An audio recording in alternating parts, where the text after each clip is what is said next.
আজকে আমি ন্যাচারাল একটা ফুড প্যাচের কথা বলছি। এটা যদি আপনি লাগাতে পারেন, দেখবেন যে আপনার ধীরে ধীরে শরীরের সমস্ত নোংরা টেনে হিচড়ে আপনাকে বের করে দেবে। এই ন্যাচারাল ফুড প্যাচ ডেটক্স, এটা এটার নাম।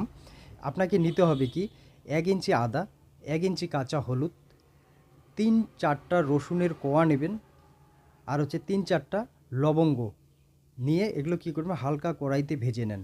ভেজে নেওয়ার পর আপনাকে কি করতে হবে, এগুলো পেস্ট বানিয়ে নেন। আর একটা বড় পেঁয়াজ নেবেন, পেঁয়াজটাকে মাঝখানে কেটে নেবেন। কেটে নেওয়ার পর এই পেস্টটা যে আছে, পেস্টটা আপনি লাগিয়ে দিবেন পেঁয়াজের এখানে।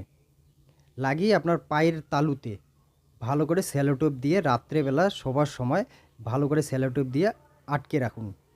এটা যদি করতে পারেন, সকালবেলা দেখবেন যে আপনার কালো কালো দাগা দাগা আপনার শরীর থেকে নোংরা আবর্জনা টেনে হিঁচড়ে বের করতে সাহায্য করবে এবং আপনার শরীর সুস্থ থাকবে।